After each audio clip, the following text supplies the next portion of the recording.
Hello बच्चों, हमारा प्रश्न दिया हुआ है अनुसूत्र C3H9N वाले यौगिक X C6H5SO2Cl से क्रिया करके एक ठोस देता है जो क्षार में अविलेय होते हैं। X है, चार ऑप्शन है हमारे पास, A, B, C तथा D।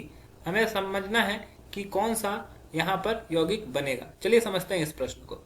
अगर इस प्रश्न को समझना है तो हमें एक चीज जानना होगा, वो है C6H5SO2Cl क्या है। ये एक हिल्सबर्ग अभिकर्मक है। तो अगर इस प्रश्न की मुख्य अवधारणा की बात की जाए तो मुख्य अवधारणा में कोई भी पदार्थ X लिया गया है, ठीक है। ये C3H9N है, इसमें ये क्या है, ये एक तरह का एमीन है, ठीक है। और यहाँ पर किससे अभिक्रिया कराया गया है, C6H5SO2Cl।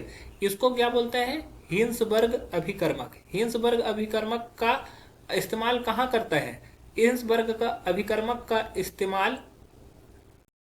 अभिकर्मक जो होता है वो 1 डिग्री, 2 डिग्री और 3 डिग्री अमीन को विभिन्नता को पहचानने में किया जाता है। 3 डिग्री अमीन में भिन्नता दर्शाने के लिए, ठीक है।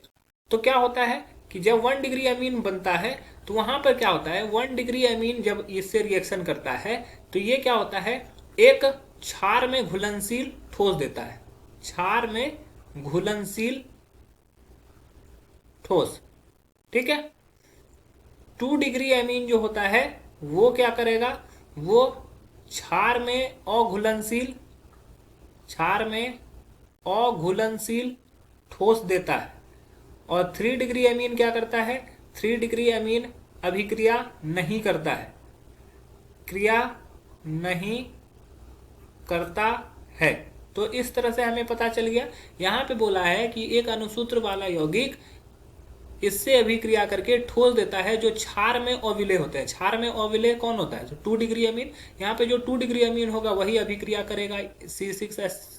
तो 2 डिग्री अमीन पहला अगर बात करें तो यहाँ पर N के साथ 2 हाइड्रोजन। 1 डिग्री अमीन किसको बोलते हैं, 1 degree amine, 2 degree amine, 3 degree amine के बारे में भी समझ जाओ। जब N के साथ 2 हाइड्रोजन और एक R ग्रुप जुड़े हों तो वो 1 डिग्री अमीन होता है। 2 डिग्री अमीन किसको बोलते हैं, जब N के साथ 2 R ग्रुप और एक हाइड्रोजन प्रेजेंट हो तो उसको 2 डिग्री अमीन बोलते हैं। और 3 डिग्री अमीन बोलते हैं जब N के साथ 3 के तीनों R ग्रुप प्रेजेंट हो तो उस समय इसको 3 डिग्री अमीन बोलते हैं। तो अगर पहला ऑप्शन देखोगे तो पहला ऑप्शन नाइट्रोजन के साथ 2 हाइड्रोजन और एक R ग्रुप जुड़ा हुआ है तो ये 1 डिग्री अमीन है।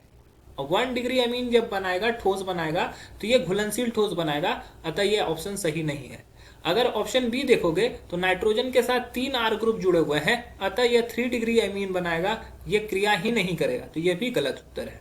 तीसरा में देखोगे नाइट्रोजन के साथ 2 R ग्रुप जुड़े हुए हैं, 2 R ग्रुप जुड़ा हुआ है, इसी वजह से ये 2 डिग्री अमीन बनाएगा। और 2 डिग्री अमीन ये क्षार में अघुलनशील वाले ठोस बनाएंगे, क्षार में अघुलनशील ठोस बनाएंगे, ठीक है।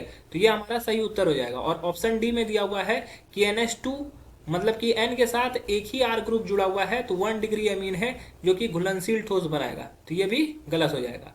मतलब कि हमारा जो सही उत्तर हो जाएगा वो हो जाएगा ऑप्शन सी। अब यहाँ पे देखोगे तो कार्बन 3 है, हाइड्रोजन 9 है और नाइट्रोजन 1 है। आशा है कि यह प्रश्न आपको समझ में आया होगा। धन्यवाद।